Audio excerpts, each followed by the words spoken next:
ጤና ይስጥልኝ የአዲስ ጆርናል ዩቲዩብ ቻናል ተከታዮቻችን፣ ለዛሬ አንድ ጽሑፍ ይዘንላችሁ መጥተናል። ላይክ፣ ሰብስክራይብ፣ ሼር በማድረግ ሐሳባችሁን ደግሞ ኮሜንት ላይ በማስፈር አብራችሁን ሁኑ።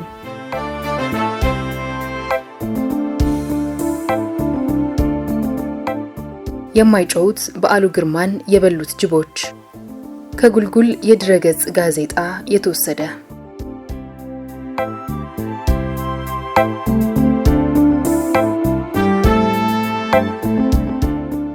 እውቁን ጋዜጠኛና ደራሲ በዓሉ ግርማን በአጸደ ሕይወት ካጣናቸው በዘንድሮ የካቲት 24 ቀን 2017 ዓ.ም 41 ዓመታት ተቆጥረዋል።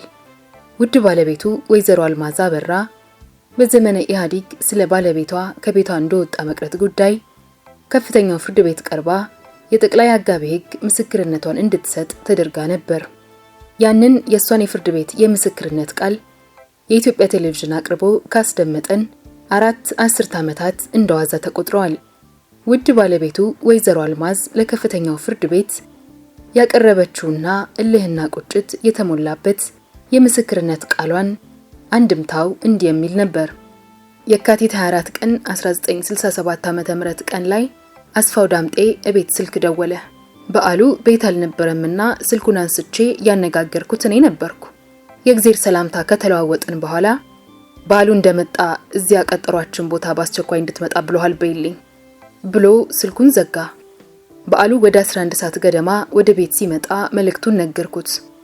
ወዲያው ሻወር ወስዶ ወጣና ለመሄድ ሲጣደፍ እደጁ ለመምጣትህ ነውና እባክህ ትንሽ እህል ብጤ ቀምሰህ ውጣ ብለው አልችልም፣ ብርቱ ቀጠሮ አለኝና ወደዚያ መፍጠን አለብኝ ብሎኝ ፈጥኖ ከቤት ወጣ። የማታ ማታ ወደ ቤት ይመለሳል ብዬ እስከ እኩለ ሌሊት ድረስ ብጠብቅም የውሃ ሽታ እንደሆነ ቀረ።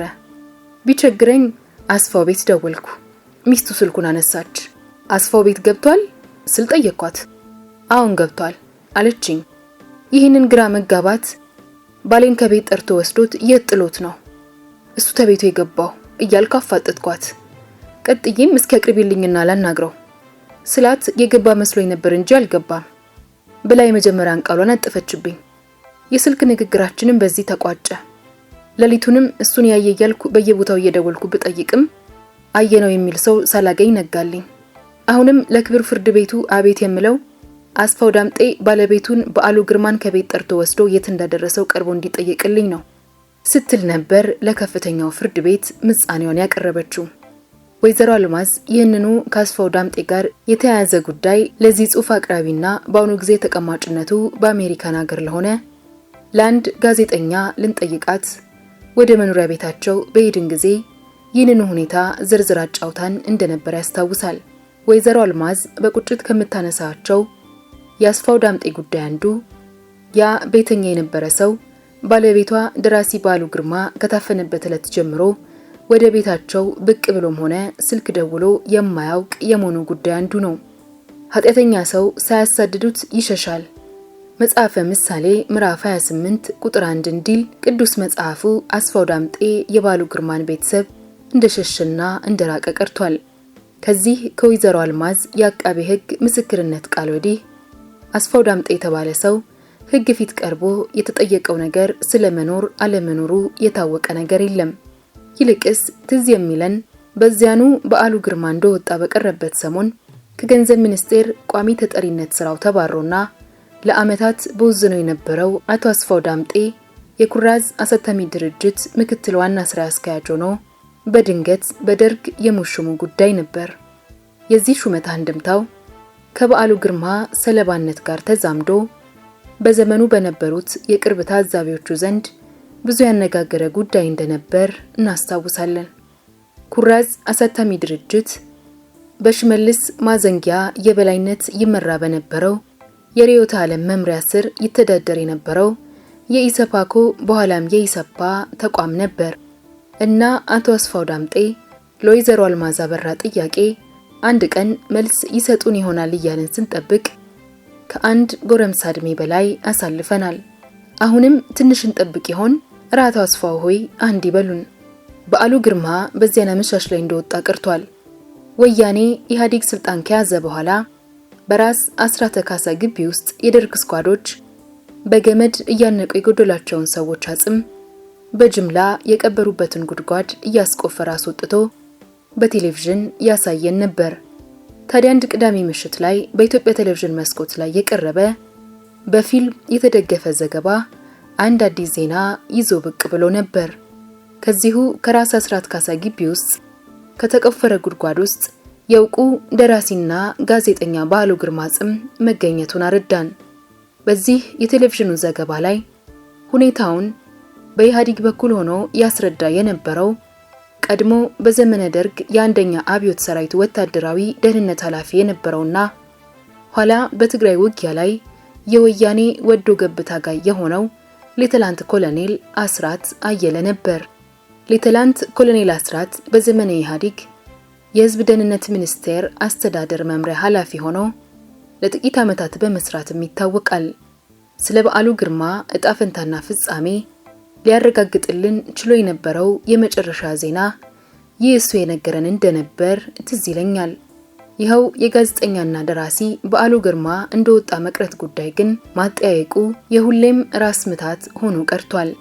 ደራሲ ገነት አየለ አንበሴ የሌተናንት ኮሎኔል መንግስቱ ኃይለማርያም ትዝታዎች በሚል ርዕስ ባዘጋጀችው 2 ቅጾች ላይ ሌተናንት ኮሎኔል መንግስቱና ይመለከታቸዋል ያለቻቸውን የደርግ ሹማምንቶችን ሁሉ አነጋግራ በመጽሐፏ ገጾች ላይ ተገቢውን ስፍራ ሲዘዋለች።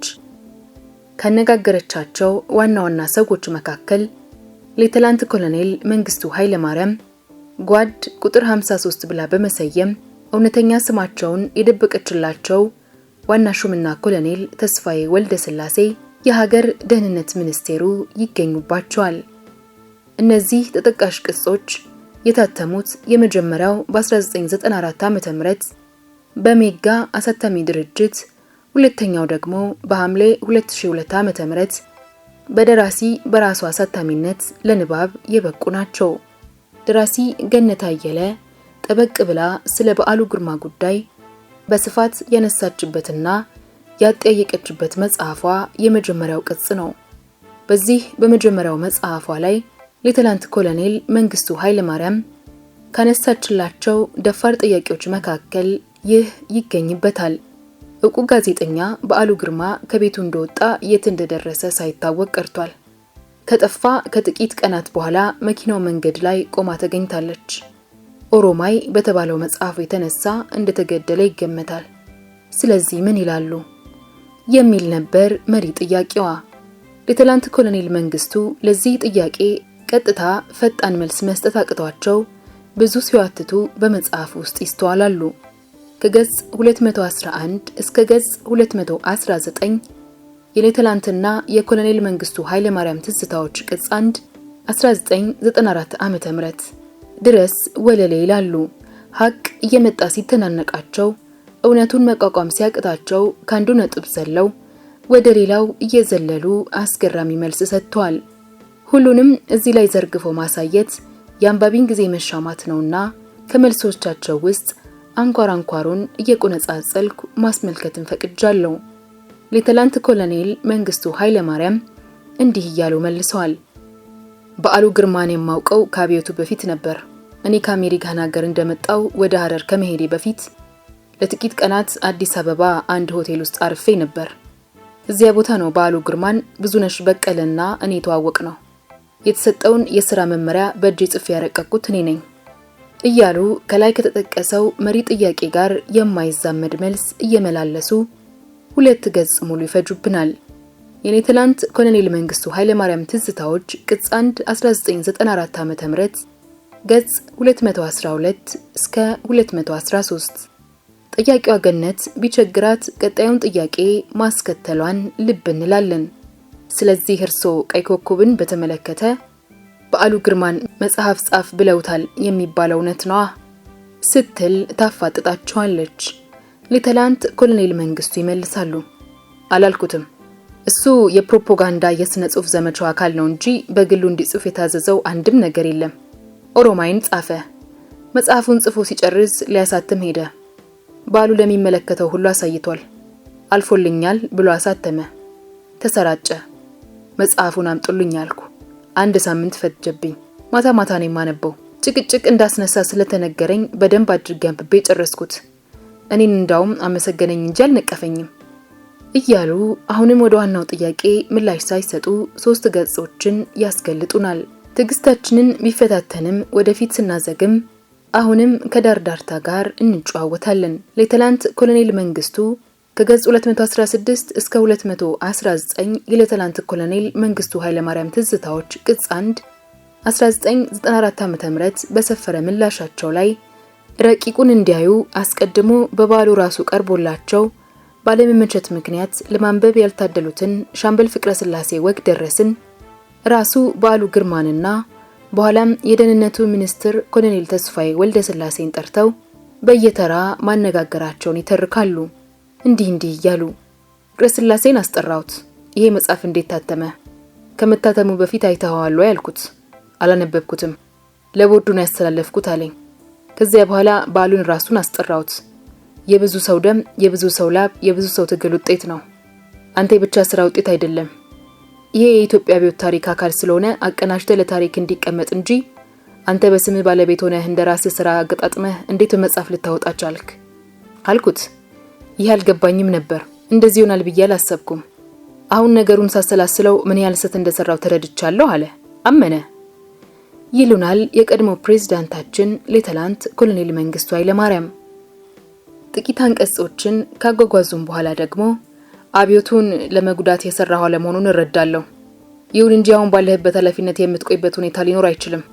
ለማንኛውም አሁን ወደ ቤት ሂድ ብዬ አሰናበትኩት ካሉ በኋላ ከኮሎኔል ተስፋዬ ወልደ ስላሴ ጋር ስለነበራቸው ቆይታ ያወጋሉ። ትንሽ ጊዜ ቆይቶ ባሉ ግርማ ጠፋ የሚል ነገር ተነገረኝ። ተስፋዬ ወልደ ስላሴ መጥቶ ባሉ ጠፋ አለኝ። ወዴት ነው ሄደው ስለኛም አናውቅም ብቻ ጠፍቷል አለኝ። በራሴ መንገድ ለማጣራት ሞከርኩ።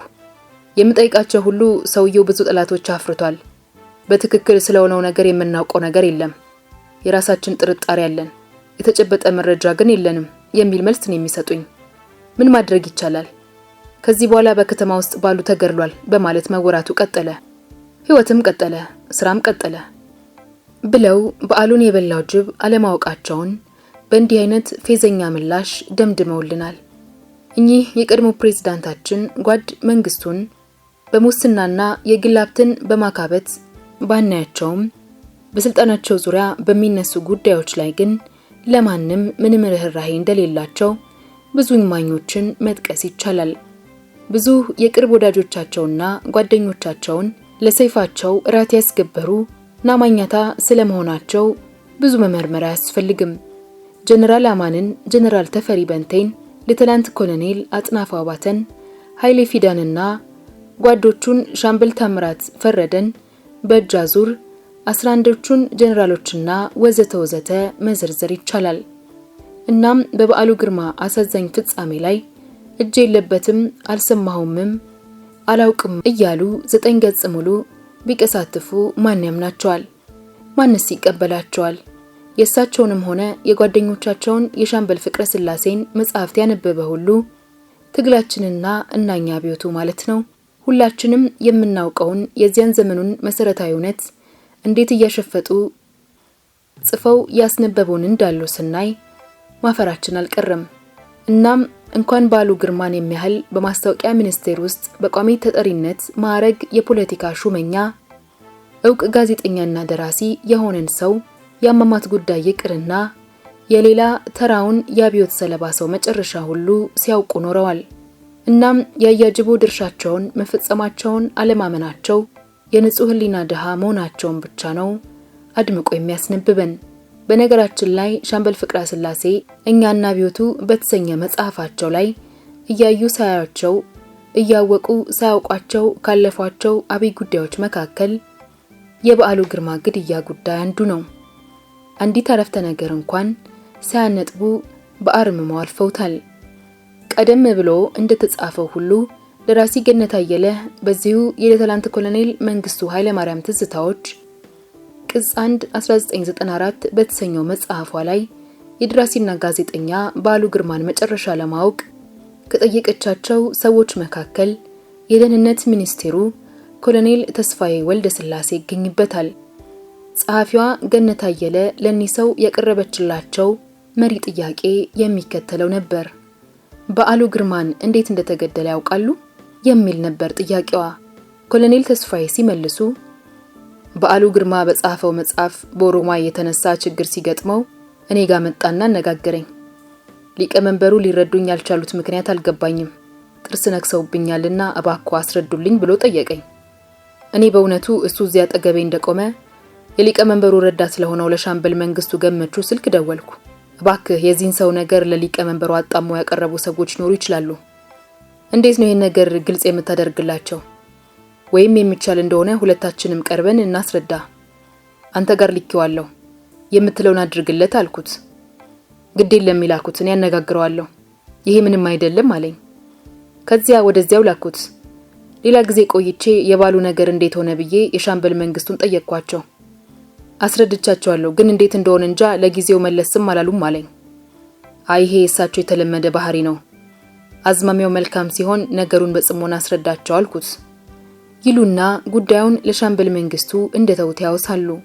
ይህንን በዓሉ እኔ ጋር መጣና አነጋገረኝ ሲሉ ለገነት አየለ ቃለ መጠይቅ የሰጡት የደህንነት ሚኒስትሩን የኮሎኔል ተስፋዬ ወልደ ስላሴን አባባል የደራሲ በዓሉ ግርማ የበኩር ልጅ ወይዘሮ መስከረም በዓሉ በላከችልኝ የኢሜል መልእክት ላይ በእጅጉ ኮንነዋለች። ቅጥፈትም ነው ትላለች። በላከችልኝ የኢሜል መልእክቷ ጋሻ በራ በዓሉ ለቤቱታ እሱ ቢሮ መጥቶ እንደነበር ተስፋዬ ወልደ ስላሴ ሲናገር ዋሽቷል። እውነቱ ግን የተገላቢጦሹ ነው። ተስፋዬ ጸሐፊውን ወደ መኖሪያ ቤታችን ልኳት ነበር። በዓሉን የተስፋዬን ጸሐፊ እንዲህ ሲል ጠየቃት። አለቃሽን ምን አድርጌው ነው እንደዚህ የተበሳጨብኝና የተማረረብኝ? ጸሐፊዋም አቶ በዓሉ በእርግጥ አንተ እኮ በእኛ ላይ የከፋህ ነህ ስትል መለሰች። ከኛ ጋር የ30 ደቂቃዎች ቆይታ አድርጋ ተለየችን። ጸሐፊዋ በማስታወቂያ ሚኒስቴር ውስጥ ከባሉ ጸሐፊዎች አንዷ ነበረች።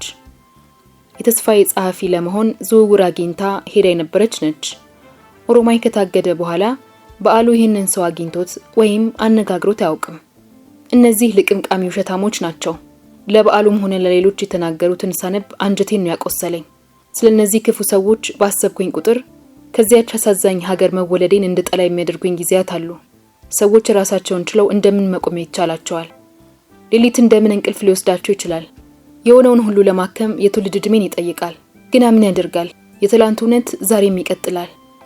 ተስፋዬ ወልደ ስላሴ ቀደም ብለን ባነሳነው የሌተናንት ኮሎኔል መንግስቱ ኃይለ ማርያም ትዝታዎች ቅጽ 1 1994 ዓ.ም ገጽ 72 በሰጡት ቃለ መጠይቅ ቀጣይ አንቀጾች ላይ ደግሞ በዓሉ ግርማ ከስራ ባልደረቦቹ ጋር ችግር እንዳለበት ጠቆም አድርገው የመጥፋቱን ዜና ያካፍሉናል። እንዲህ እያሉ በዓሉ መቼም በዚህ መጽሐፉ ብቻ ሳይሆን በሌላም ከኛ ጋር በመስራቱም ሁሉ ብዙ ሰዎች ጠምደውታል። የሥራ ባልደረቦቹም ቅርበት በመፍጠሩ ጥላቻ አላቸው። ቆይቶ ጠፋ የሚል ከደህንነቱ ከአንደኛው ቅርንጫፍ ተሰማ። ፈልጉት ሁሉ ብለን በጽሑፍ አስተላለፍን። ከዚህ ውጪ በእኛ መስሪያ ቤት በኩል የምናውቀው ነገር የለም። በምንም አይነት እኛ ጋር አልታሰረም። በምንም አይነት እኔ ምንም የሰማሁት ነገር የለም። ስለዚህ በዓሉን የማስገድልበት ምክንያት የለኝም። ገጽ 73 ሲሉ በዓሉን የሚመለከተውን አስገራሚውን ቃለ መጠይቃቸውን ጨርሰዋል። ኮሎኔል ተስፋዬ ሆይ አሁን በላይኛው ቤት እየኖሩ ነው። እንዲያው ይህን መሰሉን ጥያቄ አንድዬ ሲያነሳቦት ምን ብለው መልሰውለት ይሆን? እዚያ ዋሽቶ ማምለጥ ይቻል ይሆን? ተሆነ እግዚኦ ነው።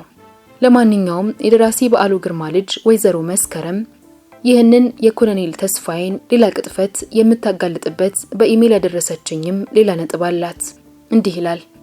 ጋሻ ያበራ መልካም ፈቃድ ከሆነ የጸጥታ ሰዎች በዓሉን እንዴት በሄደበት ቦታ ሁሉ ይከታተሉት እንደነበር በጽሑፍህ ላይ ማከል ትችላለህ።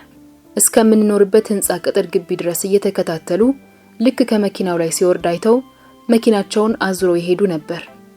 ይህ ድርጊት በየዕለቱ ይፈጸም ስለነበር በአካባቢው የነበረ አንድ ልጅ የጸጥታ ሰራተኞቹን የመኪና ታርጋ ቁጥር መዝግቦ ለበዓሉና ለአልማዝ ሰጥቷቸው ነበር። ድርጊቱ ከተፈጸመ 30 ዓመታት ቢያልፉም ያ ልጅ ዛሬ አነስተኛ የንግድ ባለቤት ሆኖ በዚሁ አካባቢ ይኖራልና ቢጠየቅ ታሪኩን በራሱ አንደበት ሊተርከው የሚችለው ነው። ከዚህ የወይዘሮ መስከረም የምስክርነት ቃል ልንረዳ የምንችለው ከላይ ኮሎኔል ተስፋዬ በእኛ መስሪያ ቤት በኩል የምናውቀው ነገር የለም። በምንም አይነት እኛ ጋር አልታሰረም። በምንም አይነት እኔ ምንም የሰማሁት ነገር የለም። ስለዚህ ባሉን የማስገድልበት ምክንያት የለኝም ሲሉ መዋሸታቸውን የሚያረጋግጥ የደህንነት ክፍሉ አንድ እኩይ ተግባር ነው። የሀገሪቱ ርዕሰ ብሔር የሆኑት ሌተናንት ኮሎኔል መንግስቱ እንደ ጲላጦስ እጃቸውን ታጥበው ከደሙ ንጹህ ነኝ ያሉትን ይበልጥ የደህንነቱ ቁንጮ ሰው ኮሎኔል ተስፋዬ ወልደ ስላሴን በተራቸው አይኔን ግንባር ያድርገው ብለው ምለው ተገዝተው ራሳቸውን እንዴት ነጻ ለማውጣት እንደታገሉ አስታውሰናል። እንግዲህ እንዲህ እያለ በዓሉ ግርማን የበላው ትልቅ ጅብ አልጮ ሲል ያንን እየታዘብን ትንንሾቹ ጅቦችስ የተሻለ ህሊና ኖሯቸው የማታው ይጮህ ይሆን? እስቲ አብረን ኮሎኔል ተስፋዬ ከላይ በሰጡት ምላሻቸው ላይ የሥራ ባልደረቦቹም ቅርበት በመፍጠሩ ጥላቻ አላቸው ያሏትን ያንዲት አረፍተ ነገር ጭብጥ በውስጣችን እያመላለስን ወደፊት እናዝግምና እንያቸው። ይቺው መርማሪ ጸሐፊ ገነት አየለ የበዓሉ ግርማን መጨረሻ የማወቅ ጉጉቷን በሁለት ቱባ የሀገሪቱ ቁንጮች ምላሽ ላይ ብቻ ተስፋ ቆርጣ አልተወችውም። ጓድ ቁጥር 53 ብላ የሰየመቻቸውንም ሌላ ቱባ የደርግ መንግስትን በራን አንኳኩታለች። እኚህ ሰው የሌተናንት ኮሎኔል መንግስቱ ኃይለማርያም ትዝታዎች ቅጽ 1 1994 ዓ.ም ገጽ 59 ላይ የሰጧት ምላሽ እንዲሁ ይነበባል። ስለ በዓሉ ግርማና ስለ ጀነራል ታሪኩ አይን ያማማት የማውቀው ልንገርሽ ሲሉ ይህንን ቀጥሎ የሚታየውን ሲሉ አስተያየታቸውንና ምስክርነታቸውን መስጠታቸውን ልብ እንላለን። በዚህ የጓድ ቁጥር 53 ምላሽ ላይ በኮሎኔል መንግስቱና በኮሎኔል ተስፋዬ በኩል ብዙ ግልጽ ሳይሆኑ የተድበሰበሱ ሲነገሩን የነበሩት ነጥቦች ሁሉ ፍንትው ብለው ይታዩናል። በዓሉ ግርማን ለማጥፋት ከኮሎኔል መንግስቱ ጋር ከመሰጠሩት ጓደኞቹ መካከል ሙልጌታ ሉሌ አንዱ እንደሆነ በዚህ መጽሐፍ ገጽ 59 ላይ ይስተዋላል። በዚህ መጽሐፍ መግቢያ ላይም አስፋው ዳምጤ የተባለው ጓደኛው ከቤት አስጠርቶ እንደወጣ እንዳስቀረው ባለቤቱ ወይዘሮ አልማዝ ለፍርድ ቤት የሰጠችውን ቃል ማስተዋወሳችን ልብ ይሏል። እናም እዚህ ላይ እንደ መንቃት እንልና ሙልጌታ ሉሌና አስፋው ዳምጤ በጋራ በዚህ ሚሽን ላይ የራሳቸውን ድርሻ ለመፈጸም ሰልፋቸውን አሳምረው ይሆን የሚል ጥያቄ በውስጣችን ማቃጨሉ አይቀርም። ለምን ቢሉ ጓድ ቁጥር 53 እየነገሩን ያለው ይህ አይነቱ የማጥፋት ጥምሮሽ ሴራ ጉዳይ ነውና እንዲጠቅሳሉ። ጓድ ቁጥር 53 ለበዓሉ ቅርብ የሆኑና ጓደኞቹን ጭምር አሳመኑና ሁሉም በየተራ መንግስቱ ጋር እየሄዱ አሉታዊ የሆኑ ነገሮችን እንዲነግሩት ተደርጎ በዓሉን የማጥፋቱ ሴራ ተቀነባበረ ይሉናል ጓድ ቁጥር 53። ይህን ያፈጠጠ እውነት ይዘን ሙልጌታ ሉሌ ምን ፍለጋ ጓደኛውን ለማጥፋት ተባበረ ብለን ስንጠይቅ እኚሁ ጓድ ቁጥር 53 ለበዓሉ ቅርብ የሆነና ከረጅም ጊዜ ጀምሮ የሚያውቀው የማስታወቂያ ሚኒስቴር ሰው ሙልጌታ ሉሌ ለደህንነት ይሰራል፣ የበዓሉን ቦታ ይመኝ እንደነበር አውቃለሁ ሲሉ ግልጽ ምስክርነታቸውን የሰጡበትን አረፍተ ነገር እናገኛለን። ጓደኛው አስፋው ዳምጤ በዓሉን ከቤት አስወጥቶ ባስረከበ ማግስት ከስራ አጥነት ቡዘና ወጥቶ በአንድ ጊዜ የኩራዝ ምክትል ዋና ስራ አስኪያጅ ተደርጎ እንደተሾመ ሁሉ ሙልጌታ ሉሌም የማስታወቂያ ሚኒስቴር ምክትል ሚኒስትር ሆኖ ለመሾም ቋምጦ እንደነበር ነው ጓድ የሚነግሩን። አሁን ሙልጌታ ሉሌ የተመኘውን ሹመት አላገኘም። በወቅቱ ከመምሪያ ኃላፊነት የሹመት ጉርሻ በላይ አላገኘም። ቢያንስ ለቦታው መጣኝ የሚሆን የረባ ዲፕሎማ ወይንም የመጀመሪያ ዲግሪ የግድ ይል ነበርና ቋሚ ተጠሪ ወይንም ምክትል ሚኒስትር ለመሆን አልተሳካለትም። ተስፋ ባለመቅረት እየታገለ እንዳለም ባልጠበቀው ሰዓት ስመጥሩ ጋዜጠኛና ምሁር መርዕድ በቀለ ምክትል ሚኒስቴር ሆኖ ተሾመና አቶ ሙልጌታ ሉሌ በድንጋጤ ልቡን ታሞ ለሕክምና ወደ ውጭ ሀገር ተላከ። ከሞት ተርፎም ተመለሰ። ወደ ገነት አየለ ቅጽ 2 መጽሐፍ መለስ ብለን ስንቃይ ደግሞ ኮሎኔል መንግስቱ ስለ ሙልጌታ ሉሌ የሰጡትን አሉታዊ አስተያየት እዚህ መጽሐፉ ላይ መጥቀሱ ተገቢ ይመስለኛል። ኮሎኔል መንግስቱ ሙልጌታ ሉሌ ስለሚጽፈው ብዙ አትደነቂ፣ ልማዱ ነው። ሀገራችን በወያኔ እንደተወረረች እኔን አስመልክቶ አጥፍቶ መጥፋት የሚል መጽሐፍ ጽፎ ለወያኔ እጅ መንሻ ሲያቀርበኝ እኔን ፐርሰናል የሆነ ስድብ ሁሉ ነው ሙልጭ አድርጎ የሰደበኝ። ወያኔዎቹም ዞር ብለው አላዩትም እንጂ እሱ ያቺን ጽሑፍ ጻጽፎ አንድ ቦታ ይሰጡኛል ብሎ ነበር ተስፋ ያደረገው ሲሉ ልማደኛ ምንደኛ ጸሐፊ መሆኑን በማመልከት አሸምረውበታል። ኮሎኔል መንግስቱና ሙልጌታ ሉሌ ደህና አድርገው እርስ በርስ የተናበቡ መሆናቸውን ማስተዋል አይገድም። በራሱ በሙልጌታ ተዘዋዋሪ ጥቅስ አንተም ብሩተስ ያሉት አይነት ይመስላል ኮሎኔል መንግስቱ። ሊቀመንበር መንግስቱ በዘመነ ስልጣናቸው እነ በዓሉ ግርማን ለማስወገድ እነ ሙልጌታ ሉሌን ተጠቅመው የቋመጡለቱን ሹመት ሳይሰጣቸው ገሸሽ ያደረጓቸውን ያህል እነ ሙልጌታም ጊዜያቸውን ጠብቀው ቁጭታቸውን ብስጭታቸውንና ንዴታቸውን ተወጥተውባቸዋል። ወያኔ ኢህአዴግ ስልጣን በያዘበት በሁለት ወራት ውስጥ ሙልጌታን አጥፍቶ መጥፋትን ለቁርስ ነበር ያደረሰው። በዚህ መጽሐፍ አማካኝነት ጓደኝነታቸው የበቀል ጽዋን እንዲጎነጩ መደረጉን ይስብታል ብለን አንገምትም። ለምን ቢሉ ጨዋታው እንዲወዲህ ነበርና ነው። የኮሎኔል መንግስቱና የሙልጌታ ሉሌ የወቅቱ ውልና ስምምነት በብልጣብልጦቹ ሁለት ያልታወቁ ደብተራዎች ድርጊት ሊመሰል የሚችል ነው። እኚህ ያልታወቁት ሁለት ደብተራዎች ወደ አንድ ንፉግ ሰው ቤት ምሳ ተጋብዘው ይሄዳሉ። ያጋባዥ ሰው ለተጋባዥ ደብተሮች ያዘጋጀው ምግብ ክትፎ ነበር። ታዲያ ስስታሙ ጋባዥ ክትፎ እንዳይበላበት ሲያወጣ ሲያወርድ አንድ መላ አግኝቶ ኖሯል። ለሁለቱም ከግንድ የረዛዘመ የቀንድ ማንኪያውን ከክትፎ ጋር አዘጋጅቶ ጠበቃቸው። ደብተሮቹ በዚያ ረጅም ማንኪያ እየዛቁ ክትፎውን ሊበሉ ቢታገሉም አልቻሉም። ረጅሙን ማንኪያ ወደ አፋቸው ሲመሩ መድረሻውን እየሳተ ወደ የጆሮ ግንዳቸው ይዘምት ጀመር። እናም ያንን ምራቅ የሚያስወጥ ክትፎ መብላት አልቻሉም። ምን እናድርግ ሲሉ ደብተሮቹ ተመካከሩ። አንድ ዘዴም አገኙ። ዚያየ ለዚአከ ዚአከ ለዚአየ የምትል ዘዴ ቀየሱ። እኔ ላንተ አንተም ለኔ እንደማለት ነው። እናም አንደኛው ደብተራ ሌላኛውን ጓደኛውን በረጅም ማንኪያው እየዛቀ ክትፎውን ሲያጎርሰው ጓደኛውም በዚያው መልክ አጸፋውን እየመላለሰ በስምምነታቸው መሰረት ያንን ጡም ክትፎ ሙልጭ አድርገው ጨረሱት ይባላል። ከሁለት አንዱ ደብተራ ስምምነቱን ቢገድፍ ኖሮ አንዱ ፋይዳውን ሲፈጽም ሌላኛው የቤል ተመልካች ሆኖ ይቀር ነበር። የኮሎኔል መንግስቱና የሙልጌታ ሉሌም ስምምነት እንደ ደብተሮቹ ስምምነት ጸንቶ ቢቆይ ኖሮ አያ ሙልጌታን ያን ያህል ግዙፍ ነስቶ ባላስቆጣና አጥፍቶ መጥፋትን የመሰለ ግባት ስራ ባላሰራው ነበር። ያ አጥፍቶ መጥፋት የተባለው የሙልጌታ ሉሌ ቅርሻት ግን በዘመነ ወያኔ 60 ነባር ጋዜጠኞችና ሰራተኞች ከማስታወቂያ ቢሮ መባረር ጦስ ሆኗል። እነ በረከት ስምኦን የሙልጌታን እጅ መንሻ ካለመቀበላቸው በላይ ህዝቡ የልማደኛ አድርባይ ጋዜጠኞች መዘባበቻ ምሳሌ አድርጎት ሲነጋገርበት የኖረ ነው።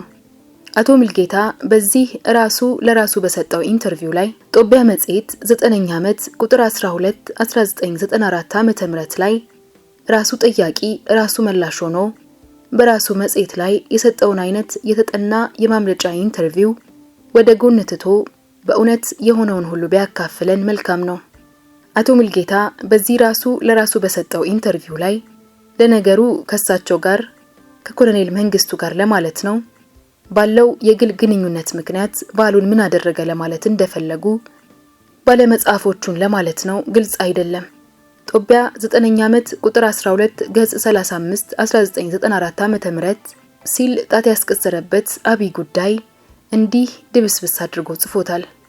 እናም ከሱም እውነቱን እስክንሰማ ድረስ በተጨማሪ ስንት ዓመታት እንጠብቅ ወይንስ ዝምታውን በጨዋ ደንብ እንደ መቀበል ቆጥረን እንለፈው? የኚሁን የቁጥር 53ን ምስክርነት ጉዳይ ሳንቋጭ አንድ ተጨማሪ ነጥባቸውም እዚህ ላይ ማስታወስ ለሚዛናዊ አተያያችን እርካብ ይሆናል። እኚህ ምስክር ስለ በዓሉ ግርማ ጉዳት ላይ መውደቅ በሰጡት አስተያየት የመጨረሻ አንቀጽ ላይ ያሰፈሩት ልብ ብሎ ማስተዋልም ይጠቅማል። ከኮሎኔል መንግስቱ ኮሎኔል ተስፋዬ ወልደ ስላሴ ከሙልጌታ ሉሌ በተጨማሪ የሽመልስ ማዘንጊያና ሌሎችም አሊታዊ ሚና በዓሉን ክፉ ነገር ላይ እንደጣዋለው አክለውበታል። ለምሳሌ አንዳንዶች የርዕዮተ ዓለም መምሪያ ምክትል ኃላፊ የነበረውን አያልነህ ሙላትንና ማሞ ውድነህን ይጨምራሉ።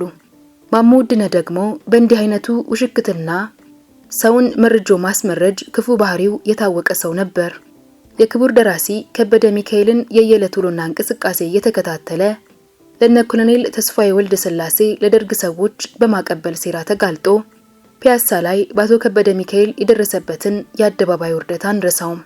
እንዲህ ነበር የሆነው። አቶ ከበደ ከሚኖሩበት ጣይቱ ሆቴል ወጣ ብለው በደጎል አደባባይ አካባቢ ንፋስ ሲቀበሉ አሸምቆ ሲከታተላቸው የነበረው ማሞ ውድነህን ከሩቅ ያዩታል። በእሳቸው ላይ የስለላ ስራ እንደሚሰራ ቀደም ብለው ያገኙትን ጥቆማ በሆዳቸው ይዘው እስኪጠጋቸው ይጠብቁታል።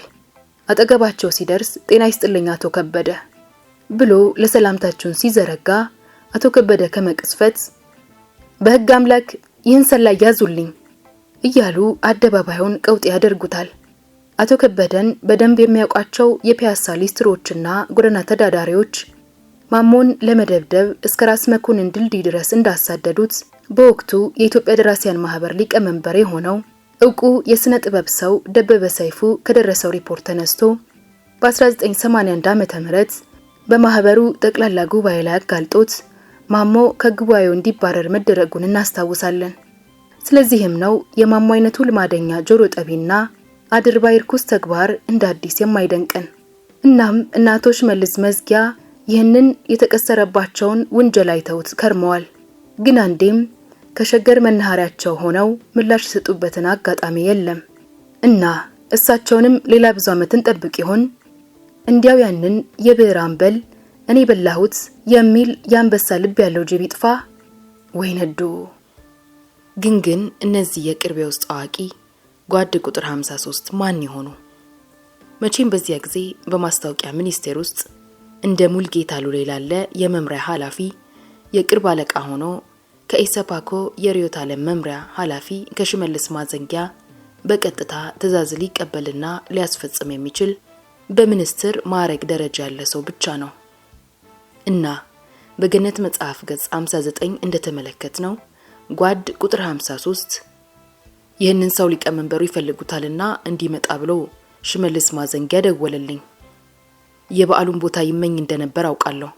መልእክቱ ሲደርሰው እኔ ጋር መጣና ለምን እንደጠሩኝ ታውቃለህ ወይ አለኝ። እንደማላውቅ ነገርኩትና ሄደ። ከዚያ ሲመለስ አሁንም በኔ በኩል አለፈና ስለ በዓሉ ሊያነጋግሩኝ ነው የጠሩኝ አለኝ። በማግስቱ ወደ ማታ በዓሉን የደህንነት ሰዎች ይዘውት እንደሄዱ ከቤተሰቡ ሰማሁ ይላሉ። ታዲያ እኚህ ሰው ማን ይሆኑ? እንዲህ ለጠሪም ለተጠሪም መሃል ያሉ ቅርብ ሰው የወቅቱን የማስታወቂያና መርሃ ብሔር ሚኒስቴር ሚኒስትር ዶክተር ኮሎኔል ፈለቀ ገድለ ጊዮርጊስን እንጠርጥር ይሆን? በወቅቱ የነበሩት ሚኒስትር እሳቸው ነበሩና አንድ ቀን ከዚህ የበለጠም የሚያውቁት ሚስጥር ኖሯቸው ያካፍሉን ይሆናል ብለን እንጠብቅ ይሆን? በነገራችን ላይ አቶ ሙልጌታ ለራሱ ጥያቄ ራሱ ምላሽ በሰጠበት የኢትዮጵያ ቃለ መጠይቁ ላይ ብዙ ሙያዊ ስነ ምግባራትን ያልተላበሱ ተራ ስድቦችንና አስተያየቶችን አስነብቦናል። ይኸውም በተለይ በደራሲዋ በገነት አየለ የግል ስብዕና ላይ የተነጣጠረው የአቶ ሙልጌታ ትችት ነው። ገነት እኮ አንዳንድ ጸሐፊ ከምንጩ ያገኛቸውን ማስረጃዎች እየጠቀሰች ማቅረብ ነው ግዴታዋ። ይሄ ወዳጄን ሙልጌታ ሉሌን ይመለከተዋልና እያየው ልለፈው ብላ በወገናዊነት አስልታ ብትሰራ ኖሮ ስራዋ ጭሩሹኑ ተሰሚነቱ የሌለው ሆኖ ይቀር ነበር። ምንጯን እየጠቀሰች ያገኘችውን አቅርባልናለች። ለምን ወንጀሌን ገመናዬን አልሸፈነችልኝም በሚል አያውን ቢፈሩ ዳውላዊን አይነት አካሄድ ከአንድ እድሜ ጠገብና በፕሬስ ዓለም ብዙ ከቆየ ሰው አይጠበቅም። ንዴቱ በገነት ምንጮች ላይ ከሆነ ከነዚያ ምንጮች ጋር በእጅ ባለ ተጨባጭ ማስረጃ መከራከሪያ አባት ነው እንላለን። ነገሩ ጅብ ሲበላ አብረኸው በልተ ተቀደስ እንዳለው አይነት ይሆን? ሙልጌታ ሉሌ ተናጋሪው ቁጥር 53 እንዲህ በወቅቱ የማስታወቂያ ሚኒስትር የነበሩት ዶክተር ኮሎኔል ፈለቀ ገድለ ጊዮርጊስ መሆናቸው ነው። ዶክተር ፈለቀ ደግሞ ከወያኔዎቹ ስራት እግዜር ያተረፋቸውና በምንም ሁኔታ ለወይዘሮ ገነትም ሆነ ለሜጋ መግለጫ ያልሰጡና የማይሰጡ ሰው መሆናቸውን አውቃለሁ። ጦቢያ 9ኛ ዓመት ቁጥር 12 ገጽ 12 1994 ዓመተ ምህረት ይላል። ምጸና ቢጤ የታከለበት የቃለ መጠይቁ ምላሽ። እናም አቶ ሙልጌታን እርግጠኛ ነህ እርግጠኛ ባትሆንስ እያልን መጠየቅ ግድ ይለናል። ሰውየው እኮ አሁንም በህይወት አሉ። እውነትና ሐቅን ለዚህ በስፋሽ ስጋቸውና ብዙ ላየች ህይወታቸው ስስት የሚደብቁ ይመስላል? ያቺን ሁላችሁንም እየተረማመዳችኋት ለማምለጥ የሞከራችኋትን የበዓሉ ግርማን መጨረሻ ጉዳይ ጓድ ቁጥር 53 ከቁጥር ስም ጠሪ ተርታ ውስጥ እውነቱን ለህዝባቸው በአደባባይ ሊገልጹ የሚችሉበት ቀን ሩቅ አይመስለኝም። ደጅ ደጁን እየሸተተን ያለው ጉዳይ አለና እስቲ አብረን እንጠብቅ። ለማንኛውም ገነት ላይ ከተሰነዘረው ክብረ ነክ ዘለፋ አንዱንና ለናሙናነት እዚህ ላይ ልጥቀስ። በወይዘሮ ገነት በኩል ሐራሪ ድረስ በመሄድ ኮሎኔል መንግስቱን ማነጋገር በአንድ በኩል ጀብዱ አድቬንቸር ነው፣ በሌላ በኩል ደግሞ ታዋቂነትን ማግኘትና የገቢ ምንጭ ነው። ከሞራል ህግና ከሊና ዳኝነት ውጭ ተሰራ አልተሰራ ትርጉም የሚሰጣቸው አይመስለኝም። አይነት ትችቶችን ምን አመጣው? አንድ አካባቢ አንድን የሥነ ጽሑፍ ሥራ መተቸትም መገምገምም ያለበት ከይዘትና ከቅርጹ አኳያ ታይቶና መዝኑ ፋይዳውንና ዋጋውን እንጂ ገንዘብ አገኘበት ታወቀበት ወዘተ አይነት የምቀኝነት ክፉ መንፈስን ተጀባብኖ በግብዝነት መኮንን አይደለም። የማስታወቂያና መርሃ ብሔር ሚኒስቴርን ካነሳን ዘንዳ ወደ ኋላ ዘመን ተመልሰን የጓድ ሚስጥር ሰነድ መፈተሽ የግድ ሊለን ነው። በዚህ አጋጣሚም በዓሉና የቤቱ ጋንግስተሮች የነበራቸውን ግንኙነት እንደ ቤቱ ሰውና የውስጥ አዋቂ ትንሽ የምለው ይኖራል ማለት ነው። በዓሉ ግርማ ከጀማሪ ጋዜጠኝነት እስከ ቋሚ ተጠሪ የኃላፊነት እርከን የዘለቀው አልጋ ባልጋ በሆነ መንገድ አልነበረም። ከግራ ቀኙ ጋር እየተላተመ እየተባጨቀ እየተቆራቆዘ ወዘተ ነው የኖረው። ይህንን የጓድ ቁጥር 53ን ምስክርነትና ጥቆማ ሳንዘነጋ በዓሉ ግርማ እንደ ሙልጌታ ሉሌ ከመሳሰሉ የሥራ ባልደረቦቹ ጋር የነበረውን ግንኙነት ስንፈትሽ ውስጣችንን የሚያጠያይቁ ብዙ ሰበዞችን መምዘዝ እንችላለን። በዓሉ ግርማና ሙልጌታ ሉሌ ባለቃና ምንዝርነት በማስታወቂያና መርሃ ብሔር ሚኒስቴር ውስጥ አብረው ሲሰሩ ኖረዋል። ሙልጌታ ሉሌ በዓሉን በእጅግ የሚጠላውና ከሱ በፊት የበዓሉን ወንበር ሲቋምጠው የኖረ የሻቢያው ሰው የገዳሙ አብርሃ ጀሌ ነው። ገዳሙ አብርሃ ባጎብዳጆቹና ቅምጦቹ ሽፋን በማስታወቂያ ሚኒስቴር ውስጥ ከንጉሱ ዘመን ጀምሮ መምሪያዎችን እያማረጠ በመሾም ኤርትራን ከእናት አገሯ ኢትዮጵያ ለማስገንጠል በሚዲያ ውስጥ ተጠምዶ ወደር የሌለው ስውር ሚና ለኢሳያስ አፈወርቂ የተጫወተ ሰው ነበር።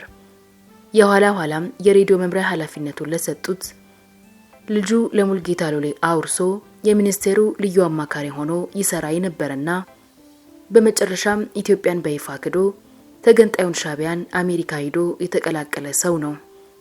ገዳሙ አብርሃ የነ ሙልጌታ ሉሌ ጡት አባት ሆኖ ኢትዮጵያ ወይንም ሞት ብለው የቆሙ የመሃል ሀገርና የሰሜን ተወላጆችን ሲያሰቃይ የኖረ ጨካኝ ሰው ነበር። በጥቅማ ጥቅም በክፍል ሹመት ጋዜጠኛውን እየከፋፈለና እየደለለ ብዙ ዓመታትን ዘልቋል። ይህንን ጸረ ኢትዮጵያ ድርጊት በፈጸመ ቁጥር ይህንን ሰው አንድ በሉልን እያሉ የወተወቱና የታገሉ ሀገር ወዳጆች ሁሉ ከጥቃት አላመለጡም። በደህንነት መስሪያ ቤት ባልደረቦቹ በነ ሙልጌታ ሉሌ መሳሪያነት ከስራ መባረር፣ እስር፣ ስደትና እንግልት በየአይነቱ አስተናግደዋል። ለዋቢነትም እነላከ ማርያም ደምሴ፣ ጸጋዬ እንዳሻው፣ ሞገስ ደምሴ ዛሬ በዋሽንግተን ዲሲ ነዋሪ፣ የማነ ቸርነት ወይንም ግሪንፌስ፣ ተፈሪ አስማረና የዚህ ጽሑፍ አቅራቢ በአንድ ወቅት የደረሰባቸውን ግፍ እዚህ ላይ መጥቀስ ይቻላል። ገዳሙ አብርሃና ጀሌዎቹ ከላይ የተጠቀሱትን 6 ጋዜጠኞች ጉርድ ፎቶና ከግል ማህደራቸው ውስጥ በማውጣት የሰሩት ደባ ምንጊዜም ሲታወስ ይኖራል። ጸረ አንድነቱ ገዳሙ አብርሃ ፎቶግራፎቹን ከኢትዮጵያ ሬዲዮ ግቢ መግቢያ በር ላይ በማስለጠፍ እነዚህ ጸረ ቤተኞች ስለሆኑ ወደ ግቢው ሲገቡ ብታገኟቸው የኃይል እርምጃ እንድትወስዱባቸው ብሎ ለጥበቃ ወታደሮች ትዕዛዝ ያስተላልፋል። ትዕዛዝ ፈጻሚ ወታደራዊ የጥበቃ ክፍልም አንዳቸውም ወደ ስራ ገበታቸው እንዳይገቡ ሲከላከል ለወራት መዝለቁና ኢፍትሃዊ ድርጊት ትልቅ ውዝግብ ማስነሳቱ ትዝ ይለናል። በቋሚ ተጠሪነት ሚኒስቴር መስሪያ ቤቱን በሁለተኛ ሰውነት ይመራ የነበረው በዓሉ ግርማ ከስሩ ያሉ ትንንሽ ሰዎች ይህንን መሰል ጸረ ህዝብ ተግባር ሲፈጽሙ እረፉ የሚልበት አቅሙን ተሰልበው ከተጠቂዎቹ ጋር እያዘነ ይኖር የነበረ ሰው ነው።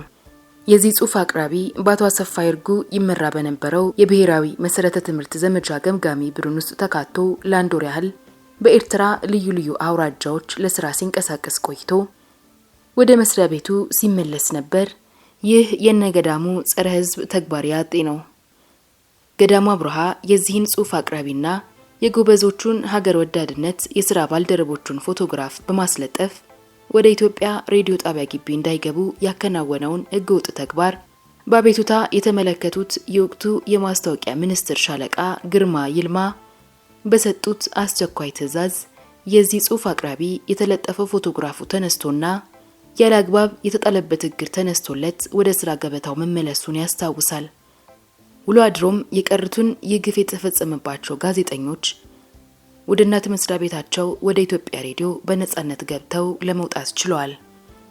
የሚገርመው ነገር ከነዚህ 6 ጋዜጠኞች መካከል ገሚሶቹ በሰሜኑ ጦርነት አውድማ ለወራት ግዳጃቸውን ሲፈጽሙ ቆይተው በአኩሪ ሙያዊ ተልዕኳቸው በጦርና በህዝቡ ዘንድ ከፍተኛ ፍቅርንና አክብሮትን ማትረፍ የቻሉ ነበሩ። ወደ መስሪያ ቤታቸው ሲመለሱም የጦሩ ክፍል የጻፈላቸውን ከፍተኛ የምስጋና ደብዳቤ ለማስታወቂያ ሚኒስቴር አቅርበው በዓሉ ግርማን ከመሰለ አለቆቻቸው አለቃ ምስግናና ሞገስን አግኝተውበታል። ታዲያ ያንን የምስጋና ደብዳቤ ይዘው የመጡት ዘማች ጋዜጠኛ በሙሉ ጣፋንታቸው እገዳሙ አብርሃ ጥርስ ውስጥ መግባት ነበር። የኤርትራን ህዝብ ስትጨርሱትና ስታስጨርሱት ከርማችሁ ለመጣችሁበት አገልግሎታችሁ ዋጋችሁን እጥፍ አድርጌ ከፍላችኋለሁ እያለ እቢሮው አንድ ባንድ እየጠራ ሲደነፋ የቆየበትን እብሪቱን ሳይውል ሳያድር በተግባር ላይ አውሎታል። በጦር ግንባር ላይ በየበረሃው ተንከራተው አጠናክረው ያመጡትን ዘገባ በሙሉ እንዳይተላለፈው አግዶና አፍኖ አስቀርቶታል። በዚህ የገዳሙ አብርሃ ግፍና ጸረ ህዝብ ድርጊቱ እጅግ የተከፋው የሬዲዮ መምራ የፕሮግራም ኃላፊ የነበረው ምስጉኑ ጋዜጠኛ የወንዶሰን አለሙ ከፍተኛ ጸብ ውስጥ ገብቶ ጸረ አንድነቱ ገዳሙ አብርሃ ከዚያ እንዲባረር አድርጎታል። ቀጥሎም እነዚህ 6 ትጉሃን ጋዜጠኞች ወደ ስራ ገበታቸው እንዳይገቡ ከማገዱም በላይ እንዳገር ወዳዱ ጸጋይ እንደሻው የመሰለ አንጋፋ ጋዜጠኛ መጠለያና መተዳደሪያ አጥቶ በረንዳ ላይ እንዲወድቅ ጭቡ ተሰርቶበታል። ለምን ኤርትራ ሄደህ የጦሩን ሟለ ዜና ገዘትክ በሚል የጸረ አንድነቱ የገዳሙ አብርሃም እብሪት ብቻ ለረጅም ዘመን ካገለገለበት መስሪያ ቤት ያላንዳች ጥፋቱ ልክ እንደ ጓደኞቹ እንደነላአከ ማርያም ደምሴ፣ ሞገስ ደምሴ፣ ተፈራ አስማረ፣ የማነ ቸርነትና ሌሎችም ሁሉ ከስራ ሊባረር ችሏል። ጋዜጠኛ ጸጋይ እንዳሻው አፈሩን ያቅልለትና በሰሜን ጦር ግንባር ለ6 ወራት ያህል በረሃ ለበረሃ እየተንከራተተ ሲገጽት የቆየ ሲሆን በፈንጂ ፍንጥርጣሪም የመቁሰል አደጋ ደርሶበት ነበር። የአህያ ውሽማ ከጅባ ያስጥልም እንዲሉ አያደርጉ የሞቱለቱን ረስቶ የገደሉትንና የሚገሉትን ይንከባከብ ስለነበር ገዳሙ አብርሃ ይህንን ሁሉ ጸረ ህዝብ ተግባር አይኑ ሱር ተቀምጦ ሲያከናውን ተው ያለው አልነበረም። ከዚህ ሁሉ የገዳሙ አብርሃ ያስገንጣይ ገንጣይ ተልኮ ጀርባ ለተካሄደው ደባ ሁሉ የነሙልጌታ ሉላ አይነት ሰው ድጋፍና ሴራ ከበስተጀርባው እንደነበር ሁሌም ባሰብነው ቁጥር ሲዘገንነን ይኖራል። በሌላ በኩል ደግሞ በተቃራኒው በዓሉ ግርማ እኛን የበታች ሰራተኞችና ጋዜጠኞችን እያበረታታን ይደግፈንም ነበር። የዚህ ጽሑፍ አቅራቢ በ1970 ዓመተ ምህረት ወደ ሰሜን ጦር ግንባር በጋዜጠኝነት ሲዘምት እቢሮ ጠርቶ የሥራ መመሪያ ሰጥቶና አበረታቶ የሸኘው ቋሚ ተጠሪው ጓድ በዓሉ ነበር። ከዘመቻ መልስም ለተከናወነው ጋዜጠኛዊ ሥራ ምስጋናውና ይሁንታውን ያለስስት የገለጸለት እሱ ነበር። በተቃራኒው ደግሞ ቅጣት እንግልትና ወደ ሌላ መምሪያ እንዲዛወር ብሎም የማስታወቂያ ሚኒስቴርን ለቆ እንዲወጣ ጨካኝ እርምጃ የተወሰደበት ደግሞ በጸረ አንድነቱ በገዳሙ አብርሃና በጋሻ ጃግሬዎቹ ነበር።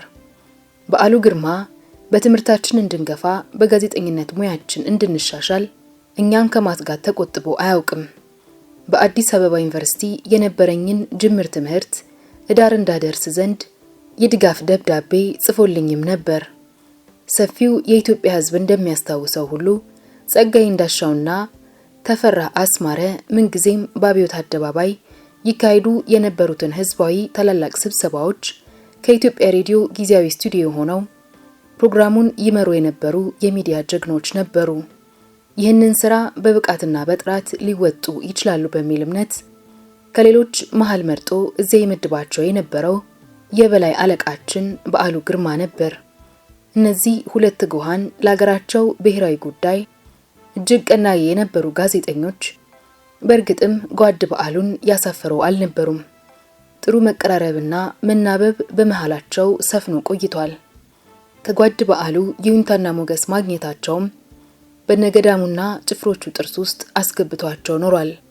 በነገራችን ላይ ጸጋዬ እንዳሻው ከወደቀበት ከተረሳበት ስርቻ ፈፈልጎ በ1980 ዓመተ ምህረት በአንድ የጋዜጠኞች ቡድን ውስጥ ተካቶ ኤርትራ ውስጥ በዳግም ዘማችነት እንዲያገለግል ከተገደዱት በደል የደረሰባቸው ጋዜጠኞች አንዱ ነበር። እንደ ጸጋዬና እንደኔ ያለነው ያባረሩን ሰዎች ህይወትን ለሚያስገብር ዳግም ዘመቻ ከያለንበት ፈልገው ሲያዘምቱን ባለፈው ለደረሱብን በደል የጠየቁት አንዳችም ይቅርታና ያሳዩት ጸጸት አልነበረም። ጸጋዬ ባሊያ ጋርፋ የገበሬዎች ማሰልጠኛ ጣቢያ ውስጥ ለነፍሳቸው ያሉ ሀገር ወዳዶችን አስጠግተው በተራ ሰራተኝነት ተሸሽጎ ይኖር ነበር። እኔ የዚህ ጽሑፍ ባለቤት ደግሞ ለዚህ ለ1980 ዳግም ዘመቻ ተፈልጌ ታጠቅ ጦር ሰፈር ስላክ በህዝብ ማመላለሻ ኮርፖሬሽን በህዝብ ግንኙነት ኃላፊነት እየሰራው ነበር። ቀደም ሲል በቅንነትና በሐቅ ለሀገር መስመትን የወደድኩትን ያህል በሁለት ዙር ዘመቻ ጊዜ ግን ከበስተጀርባው ምቀኝነት፣ ተንኮልና ደባ ስለነበረበት ደስተኞች አልነበርንም። ደርግም ሆነ የማስታወቂያ ሚኒስትሮቹ ሹማምንት እንደ ሙልጌታ ልሎ ያለው ምቀኛ እኛ የኢትዮጵያ ሚኒስቴር ሹማምንቶች ከእጅ ወደ አፍ ደሞዝ ሲከፈለን የህዝብ ግንኙነት ባለሙያዎች ግን ወፍራም ደሞዝ እያገኙ ነው እያለ በአዲስ ዘመንና በዚያሬቱ ኢትዮጵያ ጋዜጦች ላይ ይዘምትብን የነበረውን ሁሉ አንረሳውም። እናም በበዓሉ ግርማ ወንበር ላይ አይኑን ቢጥል ምን ይበዛበታል? ምንስ ይደንቃል? በዓሉ በተለየ ቋሚ ተጠሪነት ሹመት ካገኘ ከ1970 ዓመተ ምህረት በኋላ ገዳሙ አብርሃና ቡችሎቹ የምቀኝነትና የተበለጥን ባይነት አዶ ከብሬያቸው ተነስቶባቸው ብዙ ተፈታትነውታል። በገዳሙ የሚመራ ያረቄ ማህበርተኞች ስብስብም ተቋቁሞ አላላውስ ሲሉት በብዕሩ ሊበቀላቸው ተነሳ። ከነዚያ ተቀናቃኞቹ መካከል ገዳሙ አብርሃ፣ ፀሐዬ ደባልቀው፣ ሙልጌታ ሉሌ፣ ሞገስ ታፈሰ፣ ጎሹ ሞገስ፣ ወሌ ጉርሙ፣ ተፈራ ግዛው፣ ማሞ ውድነህ፣ አሰገደች ይበርታ፣ እምሩ ወርቁና ሌሎችም ይገኙባቸዋል። አብዛኞቹ የአንድ መንደር ልጆችና በጎጠኝነት በሽታ የተለከፉ አይነት ትንንሽ ሐሳቢዎች ነበሩ። እናም በእኩይ ድርጊታቸው እሱን ጠምደው በመያዛቸውና አላፈናፍን በማለታቸው እነዚህንና መሰል ቡችሎቻቸውን ጥግ ለማስያዝ የቀይ ኮከብ ጥሪ የተሰኘውን ስራውን ላይነ ንባብ አብቅቶ እነሆ በረከት አላቸው። የኤምባሲዎች ኮክቴል ግብዣ ካለ በቀር ሆራችን የሚሉትን የእሜቴን ቡና ቤት ባንኮኒ ሳይሳለሙ ቤት አይገቡም። ቤቱን መርቀው የከፈቱት የ4 ኪሎ ጋዜጠኞችና የፓርላማ እንደራሴዎች ነበሩ ይባላል። ከቆርቋሪዎቹ አንዱ ጌታቸው ነበር። ከጥይት ቤት አካባቢ የሽጉጥና የዲሞፍትር ተኩስ አይሎ መስማት እንደጀመረ ሀብቴ ይርጉ፣ ጉደቴ ፈይሳ፣ ታቦሪ መርና ኢዮብ ገብረ ማርያም ተንጋግተው ገቡ። የ4 ኪሎና የአቡነ ጴጥሮስ አንጋፋ ጋዜጠኞች ነበሩ። የቀይ ኮከብ ጥሪ 1972 ገጽ 179 እና 185 በዓሉ ግርማ በ1972 ዓመተ ምህረት ባሳተመው በዚህ የቀይ ኮከብ ጥሪ ታሪካዊ ልብወለድ መጽሐፉ ላይ ከዋናቹ ሚኒስትር ጀምሮ እስከ ተራ ሪፖርተሮች ያሉትን የማስታወቂያና መርሃ ብሔር ሚኒስቴር ሰራተኞችን በገጸ ባህሪነት እየተጠቀመባቸው ደና አድርጎ ተሳልቆባቸዋል። አንዳንዶቹንማ የታሪኩ ዋና እምብርት ጉዳይ ተዋናይ ከማድረግ በላይ ገጻቸውንና ግብራቸውን እያሰናሰለ የሚኒስቴር መስሪያ ቤቱን አጭበርባሪ ጎብላንዶች ድብቅ ገመና ፀሐይ አስመትቶታል። ከዚህ በገጸ ባህሪነት ከተሰለቀባቸው ግለሰቦች መካከል ገዳሙ አብርሃ በጌታቸው የሸዋሉላ አምሳል ተስሎ ቀርቧል። የገዳሙን ተክለሰውነት ባህሪና መሰሪ ስብዕና በትረካው ውስጥ ደጋግሞ በማንሳት እርቃኑን አስቀርቶታል። እንዲህ እያለም በቅርብ የምናውቀውን ትክክለኛውን ገዳሙን በትክክለኛው እሱነቱ ያቀርብልናል። ጌታቸው የሸዋልዑል የአጥንቱ መገጣጠሚያዎች እየተጋጩ እንዳያሳምሙት ወይንም ዘይታቶ እንደደረቀ መዝጊያ ጺጥ እያሉ እንዳያሳጡት የሚጠነቀቅ ይመስል እርምጃዎቹን እየቆጠረና እየተንሳፈፈ የሌሊት ልብሱን ለብሶ ብቅ ባለበት ጊዜ የቆይ ኮከብ ጥሪ 1972 ገጽ 97 እያለ በገሃዱ ዓለም የምናውቀውን የገዳሙን አብርሃ ተክለ ሰውነት በስዕላዊ ገጽ እንደ መስታወት መልሶ ያሳየናል። ገዳሙን አብረነው ኑረን የምናውቀው ሁሉ ሲራመድ አየር ላይ የሚንሳፈፍ እፉዬ ገላ የሚመስለውን አኳኋኑን በዓሉ ግርማ ደና አድርጎ ስሎታል። ለአሳሳሉ ትክክለኛነትም ይሁንታችንን ሰጥተነዋል።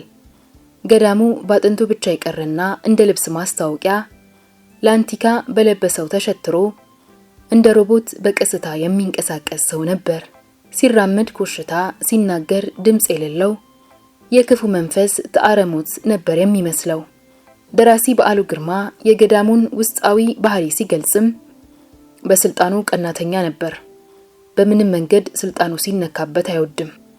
ይበሳጫል፣ ይቆጣል፣ ያኮርፋል እና ይጠጣል። ስልጣኑ ሲነካ እንደ ነብር ተቆጥቶ ራሱን እስከ መግዷት የሚደርሰው መንማናና ደካማ በመሆኑ በስልጣኑ ጡንቻ ተጠቅሞ አካላዊ ጉድለቱን ለማስተካከል ስልጣንን የውልህ መጫወቻና የቂም በቀል መቅረፊያ መሳሪያ ለማድረግ ነው። የቀይ ኮከብ ጥሪ 1972 ገጽ 102 እና 103 እያለ ደና አድርጎ ውስጣዊ መሰሪ ስብዕናውን ተፈጥሮውን ይገልጸዋል። የገዳሙን ባህሪና ውስጠ ተፈጥሮውን ጠጋ ብሎ የሚያውቅ ሁሉ በዚህ የባሉ ገለጻ ይስማማል። በሌላ ገጽ ላይ ደግሞ ገዳሙ ማኪያቬላዊ ፍልስፍናን እንደሚያራምድ ክፉ ሰው ሁሉ ለቅርብ ወዳጆቹ ጭምር የማይመለስ መሰሪ መሆኑን እንዲህ ሲል ገልጾታል። ቂመኛ መሆኑን ታውቃለች፣ ሚስቱን ማለቱ ነው።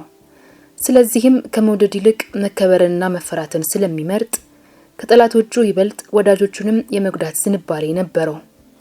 ቁንጥጫው የደረሳቸው ወዳጆቹ ሁሉ ከጌታቸው የተጠጋ ወዳጅ ከአጋም እንደተጠጋ ቁልቋል ሲያለቅስ ይኖራል። የቀይ ኮከብ ጥሪ 1972 ገጽ 104 ሲል ውስጠኔነቱን ሰርስሮ ለማያውቁት ሁሉ ያሳያል። ገዳሙ ራሱን በዓሉን ሊበቀለው ያለመው ምኞትና ጉጉት ምን ያህል እንደነበረም የገለጸበት ስፍራ አለ። የብርሃንና ሰላም ማሳተሚያ ቤት ለሁለት ተሰንጥቆ ሲያበቃ ይደረመሳል። የማተሚያ መኪናዎች ይፈነዳሉ። ንፋስ የወሰዳቸው ወረቀቶች ሰማዩን ይሞሉታል። ጋዜጠኞች ከሰፋተኛ ፎቅ ተወርውረው ይፈጠፈጣሉ። አንጎላቸው አስፋልቱ ላይ እንደ ንፍጥ ይለጠፋል። የባንያን ሬሳ ሲቃጠል፣ ሲጋይ ጭንቅላቱ አይኑ ሲፈነዳ ፍጻሜ ወሬ የለም። የዓለም ፍጻሜ፣ የስልጣኔ ፍጻሜ። የቀይ ኮከብ ጥሪ 1972 ገጽ 242 ሲል ለነሱ ለራሱ የሚመኝለትን ክፉ አይነት አሟሟት አሳምሮ ገልጾለታል። በዓሉን እያመላከተ ለመሆኑም የባንያን ሬሳ ሲቃጠል የሚለውን ገለጻ ልብ ይለዋል። ይህም የበዓሉን ባለህንዳዊ ደምነት ለይቶ ለማንሳት የተጠቀመበት ስልት ነው።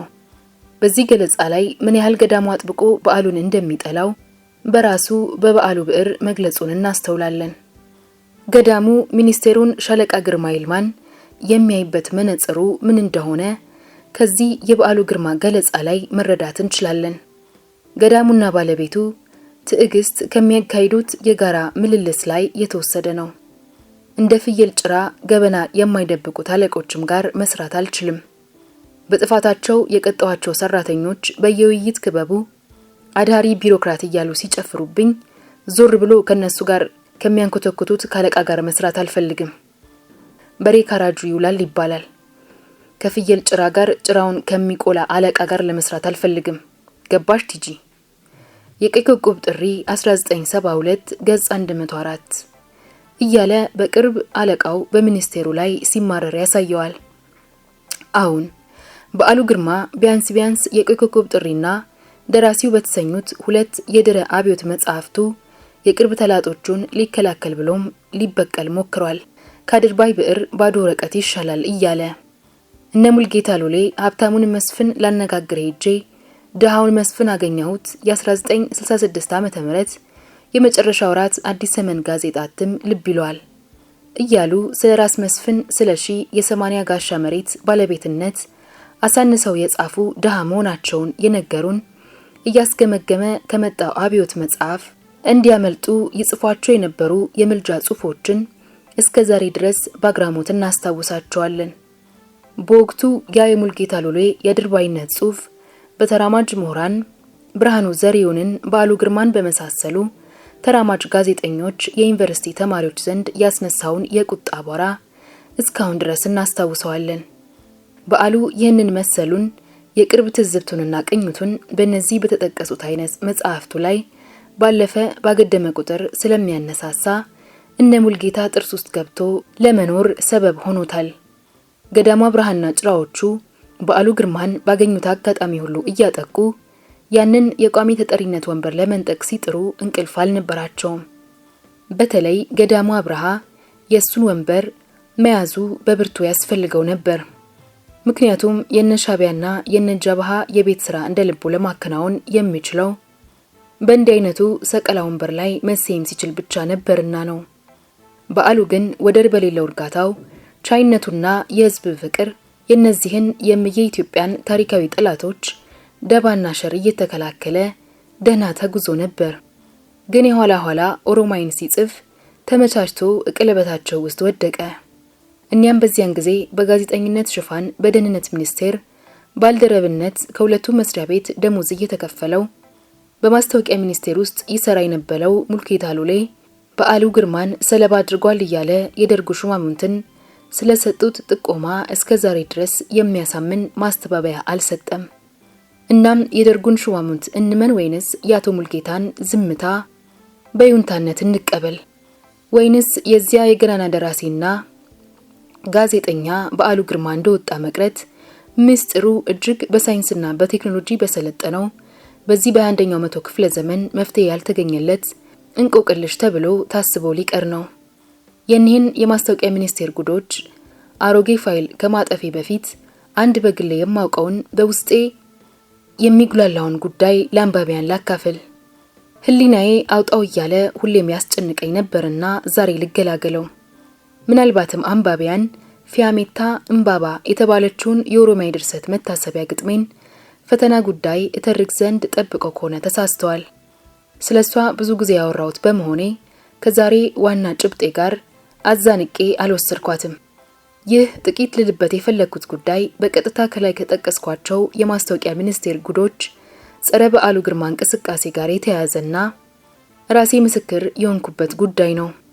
የበዓሉ ግርማ የቆይ ኮከብ ጥሪ በ1972 ዓ.ም ታትሞ ላይነ ንባብ በበቃበት ዘመን እኔ ከኢትዮጵያ ሬዲዮ በገዳሙና በጭፍሮቹ ተባረሬ በፕሬስ መምሪያ የአዲስ ዘመን የባህል መድረገጽ አዘጋጅ ሆኜ እሰራ ነበር። ተዛውሬ ወደ ፕሬስ ሄድ የነበረው የመምሪያ ኃላፊ አቶ ኃይለ ማርያም ጎሹ ነበር። ድንቅ ሰው፣ የተዋጣለት ጋዜጠኛና ምሁር ነበር። ጥቂት ወራት ደስ ብሎኝ በሱ ስር እንደሰራው ወደ ቴሌቪዥን መምሪያ ተዛውሬ ከዚያ ሲለቅ ጎሹ ሞገስ የሚባል የጎጠኞቹና የጸረ በዓሉ ቡድን ተላላኪ ተጠባባቂ የፕሬስ መምሪያ ኃላፊ ሆኖ መጣ። ከተራ የሳንሱር ሰራተኝነት ብዙ ደረጃዎችን ባንዴ ተረማምዶ እላያችን ላይ ጉብ ያለ የዘመድ ሰው ነበር። የኮሎኔል መንግስቱ አጎት የአቶ አስራት ወልዴ አሚን ሚስት ወንድም በመሆኑ በዘመድ የተሰጠው ወንበር ነው። ታዲያ ይህ አዲስ ደራሽ ኃላፊ አንድ ቀን ወደ ቢሮ አስጠራኝና ማስጠንቀቂያ ሰጠኝ። የዚህን በዓሉ ግርማ የሚሉትን አድሃሪ መጽሐፍ በአብዮቱ ልሳን አዲስ ዘመን ማለቱ ነው ላይ ማስተዋወቅን ከዛሬ ጀምሮ እንድታቆም፣ በሳምንት እቅድ ላይ ያስከው እሱን የሚመለከት ጽሑፍ እንዳይወጣ አግጃለሁ አለኝ። የሰማሁትን ማመን ነበርና ያቃተኝ በደነገጠ መንፈስ ውስጥ ሆኜ አልገባኝም። በዓሉ ነው አድሃሪ? እንዴት ሊሆን ይችላል? በዓሉ ግርማ አድሃሪ አይደለም እያልኩ ሳግ እየተናነቀኝ ልጠይቅና ልከራከር ተፍጨረጨርኩ። ግን ብዙም አልተራመድኩም። በዓሉና ስራዎቹን የሚመለከት አንድም ጽሑፍ ከዛሬ ጀምሮ እንዳታወጣ ወስኛለሁ፣ አስጠንቅቄሃለሁ ብሎ ከቢሮ አባረረኝ። ያንን በአዲስ አበባ ዩኒቨርሲቲ መምህር በአቶ ፈቃደ አዘዘ በኋላ ዶክተር የተጻፈና በቀይ ኮከብ ጥሪ መጽሐፍ ግምገማ ላይ ያጠነጠነ እንዳይታተም በጎሹ ሞገስ የተከለከልኩትን ጽሑፍ ይዤ ወደ ቅርብ አለቃዬ ወደ አቶ መርድ በቀለ ዘንድ አዘገምኩ። ጎሹ ሞገስ በዓሉ ግርማን ባዳሪነት ፈርጆ እንዳይታተም የከለከለው ጽሑፍ እንደሆነ አስረድቼ ሰጠሁት። አቶ መርዕድ ጽሑፉን በጽሞና ካነበበ በኋላ ለምን ይከለክለዋል? እንዴት ስሙን እንዲህ እያለ ያጠፋል? እያለ በእጅጉ ተቆጨ። ምንም እንኳን የአዲስ ዘመን ጋዜጣ ዋና አዘጋጁና ኃላፊው እሱ ቢሆንም እንዲህ ያለውን አይን ያወጣ አምባገነን ሰው ውሳኔ መቀልበስ ወይ ማስቀልበስ ባለመቻሉ አዝኖ መቅረቱም ትዝ ይለኛል። እናም ይህንን መሰሉን ጸረ በዓሉ እንቅስቃሴ በመምሪያው ያዛምቱ እንደነበር ዛሬ በሕይወት ያለነው ሁሉ ቋሚ ምስክሮች ነን። በአጠቃላይ በዓሉ ግርማ አንድ ራሱን እንኳን ከጥቃት መከላከል ያልቻለ በእነዚህ ኩታሮች የተከበበ ጥርስ የሌለው አንበሳ ነበር ማለት ይቀላል። በነገራችን ላይ በዚያን ጊዜ የኢትዮጵያ ሬዲዮ የፖለቲካ ኮሜንታተር የነበረው ስመጥሩ ጋዜጠኛ ንጉሴ ተፈራ ዛሬ ዶክተር በጥቅምት 23 ቀን 2006 ዓ.ም የሸገር ሬዲዮ መዓዛ ብሩ የጨዋታ እንግዳ ዝግጅት እንግዳ ሆኖ ባቀረበችው ወቅት ጓድ በዓሉ ግርማ የማስታወቂያ ሚኒስቴር ተንኮለኞችን አስመልክቶ ለሱ በግሉ የነገረውን አስገራሚና አሳዛኝ ጉዳይ ለአድማጮቹ አካፍሏል። ጋዜጠኛ ንጉሴ ተፈራ ይሰራበት ከነበረበት ከብስራት ወንጌል የምስራች ድምጽ ሬዲዮ ጣቢያ በሊቀመንበር መንግስቱ ኃይለማርያም ትዕዛዝና በሻለቃ አጥናፉ አባተ በተፈረመ ደብዳቤ ወደ ኢትዮጵያ ሬዲዮ በተዛወረበት ወቅት ቋሚ ተጠሪውን ጓድ በዓሉ ግርማን ለመተዋወቅ ቢሮ ገብቶ በነበረበት ወቅት ጓድ በዓሉ የተናገረውን አስገራሚ ነገር አስታውሶ ለመዓዛ አጫውቷታል። ጓድ በዓሉ ለጋዜጠኛ ንጉሴ የሰጠው አስገራሚ የማስታወቂያ ሚኒስቴር ሰዎች ክፉ ባህሪ ምስክርነት እንዲህ ይላል። እዚህ አካባቢ ያለውን ዕውቀት ለመማር ቀናትም አያስፈልግህም። ምናልባት ተንኮላቸውን ለማወቅ ከፈለግ ግን የማቱሳላን ዕድሜ ይፈልግብህ ይሆናል ሲል ጓድ በዓሉ የሰጠው የቤቱ ዋና ሰው አብይ ምስክርነቱ ሁሌም አብሮት በሕያውነት የሚኖር መሆኑን ዶክተር ንጉሴ በአግራሞት ገልጾታል። ከዚህ የጓድ በዓሉ አባባል ማስተዋል የሚቻለው ጓድ በዓሉ በአንዳንድ የአካባቢው ሰዎች እኩይ ምግባር ምን ያህል ተማሮ የሚኖር ሰው እንደነበር ነው። ይህ የተንኮለኝነት እኩይ መንፈሳቸውም ገዝፍ ነስቶ እሱን ለደርግ ሰይፍ አሳልፎ ለመስጠት እንዳበቃቸው የገነት አየለን መጽሐፍ በዓሉ ግርማን የሚመለከተውን ክፍል ተመልሶ መመርመርና ጓድ ቁጥር 53ን አፈላልጎ ማነጋገር ተገቢ ይመስለኛል። ደራሲ በዓሉ ግርማ የኢሊባቡር ልጅ ነው። በመስከረም 1931 ዓ.ም በዚሁ ክፍለ ሀገር በሱጴ ቡሩ ወረዳ ተወለደ። እናቱ የኢሊባቡር ተወላጇ ኢትዮጵያዊቷ ኦሮሞ የደኔ ዳባ ሲሆኑ አባቱ ደግሞ የጉጀራት ህንዱ ተወላጅ ባቡ ወይንም ጀርማንዳስ ይባሉ የነበሩት አናጺ ናቸው። ግርማ የሚለው አባት መጠሪያ ስም የህንዳዊው አባቱ ጓደኛ የነበሩት ያሳዳጊው አቶ ግርማ ወልዴ ስም ነው። በዓሉ ወደ አዲስ አበባ መጥቶ ከአቶ ግርማ ጋር መኖር የጀመረው የ9 ዓመት ልጅ ሳለ ነበር። የአንደኛ ደረጃ ትምህርቱን በልዕልት ዘነበ ወርቅ ትምህርት ቤት፣ የሁለተኛ ደረጃ ትምህርቱን በጀነራል ዊንጌት ትምህርት ቤት አጠናቋል። ከዚያም በ1951 ወደ ቀዳማዊ ኃይለ ሥላሴ ዩኒቨርሲቲ ኮሌጅ በመግባት በፖለቲካል ሳይንስና በጋዜጠኝነት ባችለር ዲግሪውን ተቀብሏል። በዚህ ዩኒቨርሲቲ ቆይታ ወቅት በተማሪዎች ማህበር ውስጥ ንቁ ተሳታፊ ከመሆኑም በላይ ቪውስ ኤንድ ኒውስ የሚባል መጽሔት አዘጋጅም ነበር። በዚሁ የትምህርት ህይወቱ ዘመን ውስጥ እያለ ለኢትዮጵያን ሄራልድና ለኢትዮጵያ ሬዲዮ በፍሪላንስ ጋዜጠኝነት ያገለግል እንደነበር ሰነዶች ያመለክታሉ። በዓሉ የማስተርስ ዲግሪውን ያገኘው በአሜሪካን ሀገር ከሚገኘው ከሚቺጋን ስቴት ዩኒቨርሲቲ ነው። ያጠናውም ፖለቲካል ሳይንስና ጋዜጠኝነት ነው። ከኢትዮጵያ መልስ በማስታወቂያ ሚኒስቴር ተቀጥሮ ከዛሬቱ ኢትዮጵያ ጋዜጣ ዋና አዘጋጅነት ጀምሮ እስከ ቋሚ ተጠሪነት ደረጃ ድረስ ተጉዟል። በዚህም የሥራ ዓለም ህይወቱ ሁሉ ከጋዜጠኝነትና ከደራሲነት ዓለም ሳይወጣ መኖሩን የህይወት ታሪክ መዛግብቱ ያመለክታሉ። በጋዜጠኝነት የጀመረውን ሙያዊ ተልእኮውን ወደ ፈጠራ ደራሲነት የላቀ ደረጃ አሳድጎ ገሩን የአማርኛ ስነ ጽሑፍ ደረጃ አስመንድጎ ከድርባይ ብዕር ነጭ ወረቀት ይሻላል ያለውን ቃሉን ጠብቆ በአርአያነት አልፏል። በዓሉ ግርማ ለፈጠራ ስነ ጽሑፍ ተፈጥሮ የሚያይ የሚያስተውል ብዕር ጌታ ሆኖ ኖሯል። ከአድማስ ባሻገር ሐዲስ፣ የህሊና ደውል፣ የቆይ ኮከብ ጥሪ፣ ደራሲውና ኦሮማይ የተሰኙ ስራዎቹ አኩሪ ዘላለማዊ ሐውልቶቹ ናቸው። ይህ እንቁ ብዕረኛ በህይወት ለመቆየት ቢታደል ኖሮ ዛሬ የኢትዮጵያን ስነ ጽሑፍ እድገት ምንኛ አንድ እርምጃ ወደፊት ባስመነጠቀን ነበር እያለን እንቆጫለን። ደራሲና ጋዜጠኛ በዓሉ ግርማ ከህግ ባለቤቱ ከወይዘሮ አልማዝ አበራ 3 ልጆችን አፍርቶ አልፏል። መስከረም፣ ዘላለምና ክብረ የተሰኙ ልጆቹ ሁሉም የአባታቸውን ስምና ታሪክ አስከብረው ለመኖር የተጉ ናቸው። የበዓሉ ግርማ ፋውንዴሽን የሚባል ተቋም አቋቁመውና ቋሚ ድረገጽም አዘጋጅተውለታል። በዓሉ ግርማ በእጅጉ ያቀርባቸው ከነበሩት ወዳጆቹ መካከል 2ቱን ላብነት ያህል መጥቀስ ይቻላል። አብዱ ሙዘይን የኢትዮጵያ ፊልም ማዕከል ዋና ስራ አስኪያጅ የነበረውና ታዋቂው የብዕር ሰው ስብሃት ገብረ እግዚአብሔር ተጠቃሾቹ ናቸው። የዚህን ታላቅ ኢትዮጵያዊ የብዕር ሰው ስምና ስራ ለማዘከር ከቤተሰቦቹ ጎን መቆም የሁላችንም የዜግነት ግዴታ ነው። በዚህ መጠነኛ መጣጥፍ ውስጥ ከግራና ከቀኝ የተዳሰሱ የቀረቡ መረጃዎች በደራሲና ጋዜጠኛ በዓሉ ግርማ ህይወትና ህልፈት ዙሪያ አዲስ የምርምር ስራ ለሚሰሩ ትጉሃን ሁሉ እንደ መንደርደሪያ ጭብጥ ይሆናቸዋል የሚል እምነት አለኝ። በታሪክ በስነ ጽሑፍና በተጓዳኝ የትምህርት ዘርፎች የመመረቂያ ጽሑፎቻቸውን ለማዘጋጀት ለሚነሳሱ ሁሉ ጥቁም ምንጭና መንደርደሪያ እንደሚሆናቸው እምነቴ ነው። ለዛሬ አበቃን።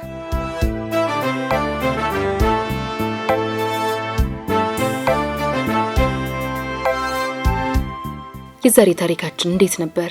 ከወደዳችሁት ላይክ አድርጉ። ሐሳባችሁን ኮሜንት ላይ አስቀምጡልን። ሰብስክራይብ ማድረጋችሁንም እንዳትረሱ። በሌላ ጽሑፍ እንገናኛለን።